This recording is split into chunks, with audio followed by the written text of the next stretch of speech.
So the question we have is find the area of the quadrilateral whose vertices are taken in order. ये हमें vertices given है एक quadrilateral की, quadrilateral है इसका मतलब हमें एक तरह से यहाँ पर एरिया इसका कैलकुलेट करना है, ये भी कहा गया है। अच्छा, क्वाड्रिलेटरल है इसका ये मतलब नहीं है कि उसकी ऑपोजिट साइड्स पैरेलल हो, वो स्क्वायर हो जाए, पैरेललोग्राम हो जाए, वो किसी भी शेप में हो सकता है हमारे पास। सो अगर हम देखें तो ये हमारा हमने क्वाड्रिलेटरल एक बना लिया। इस क्वाड्रिलेटरल का हमें एरिया फाइंड आउट करना है। एरिया हम कैसे फाइंड आउट करेंगे? एरिया फाइंड आउट करने के लिए हमें एक चीज़ पता होनी चाहिए, लाइक अगर हम इस तरह से इस क्वाड्रिलेटरल में एक बीच में से लाइन ड्रॉ कर दें कुछ इस तरह से, और फिर एरिया कैलकुलेट करें। एरिया किसका कैलकुलेट करें?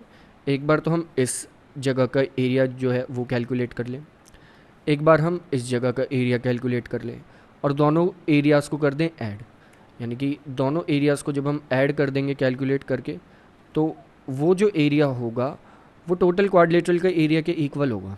सो एक तरह से हमें दो ट्राइंगल्स का एरिया कैलकुलेट करना है। एक तो ट्राइंगल ए बी सी का एरिया कैलकुलेट करना है, और दूसरा करना है ट्राइंगल ए डी सी का, ये यहाँ पर डी है। सो इन दोनों ट्राइंगल्स का एरिया हमें कैलकुलेट करना है। इसके बाद हमें कर देना है इन दोनों का सम, तो वो आ जाएगा quadrilateral A B C D जो है उसके एरिया के इक्वल। सो स्टार्ट करते हैं। अगर हम देखें तो ये हमारा ए पॉइंट्स हैं, ये बी, ये सी एंड ये डी। सो हम यहाँ पर दो ट्राइंगल फॉर्म कर चुके हैं, उन दोनों ट्राइंगल्स का हम एरिया कैलकुलेट करेंगे। इससे पहले हम एरिया ऑफ ट्राइंगल लिख लेते हैं कि जो ट्राइंगल का एरिया होता है वो क्या होता है। लाइक हमें एरिया ऑफ ट्राइंगल पता है, कोऑर्डिनेट्स के अकॉर्डिंग हम फॉर्मूला बहुत बार यूज़ कर चुके हैं ये।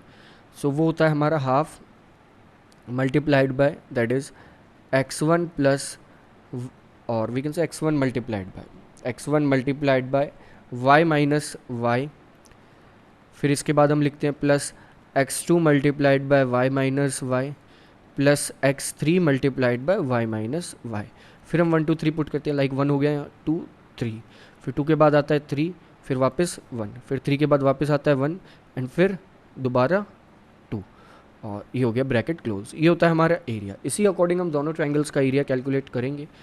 सो जब हम ट्राइंगल ए बी सी का एरिया कैलकुलेट करेंगे तो वो आएगा हमारे पास, लाइक हम लिखेंगे ट्राइंगल ए बी सी का जो एरिया होगा वो होगा इक्वल हाफ मल्टीप्लाइड बाय यहाँ पे -4 multiplied by -5 plus 2 plus -3 multiplied by +2, और वी कैन से -2, क्योंकि यहाँ पर अगर हम देखें तो हमें वैल्यूज़ गिवन है, हमने स्टार्टिंग में किसे x1 किसे x2 और इस टाइप से माना हुआ है, तो उस अकॉर्डिंग जो होगा -3 मल्टीप्लाइड बाय y3 होगा, और y3 हमारे पास जो वैल्यू है y3 की वो यहाँ पर है -2, क्योंकि ये c वाले कोऑर्डिनेट्स हमारे x3 y3 हैं। तो -2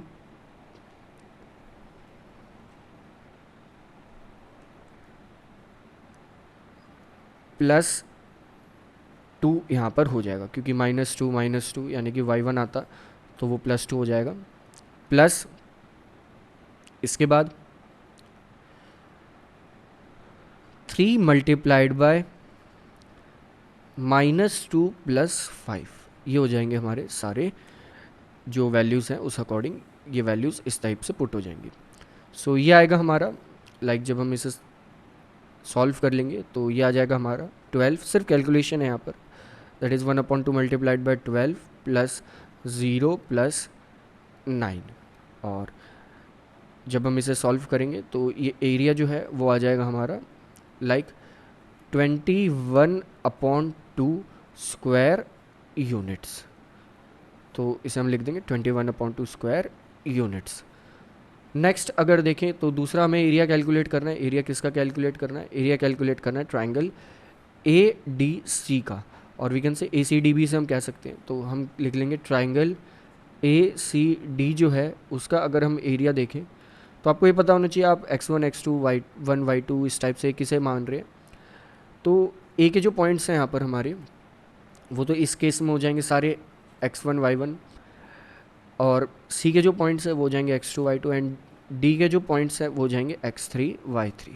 सो इस अकॉर्डिंग हम जब वैल्यूज़ पुट कर देंगे तो हमारे पास आ जाएगा लाइक -4 मल्टीप्लाइड बाय -2 -3 प्लस, इसके बाद हम लिखेंगे 3 मल्टीप्लाइड बाय 3 प्लस 2, क्योंकि माइनस माइनस यहाँ प्लस हो चुका है इसलिए प्लस 2 आ गया, प्लस 2 मल्टीप्लाइड बाय -2 प्लस 2, क्योंकि यहाँ भी माइनस माइनस प्लस हो चुका है। सो ये सारी वैल्यूज़ को जब हम सॉल्व करेंगे तो ये आ जाएगा हमारे पास 1/2 मल्टीप्लाइड बाय 20 प्लस 15 प्लस 0, क्योंकि लास्ट वाली टर्म हमारी 0 हो जाएगी, तो ये आएगा इक्वल हमारा 35/2 स्क्वायर यूनिट्स। सो हम कह सकते हैं कि जो दो एरियाज़ हमने कैलकुलेट करे, ये तो आ गया हमारा 21/2 और ये एरिया आ गया हमारा 35/2 स्क्वायर, आगे जो भी यूनिट्स होती उस अकॉर्डिंग।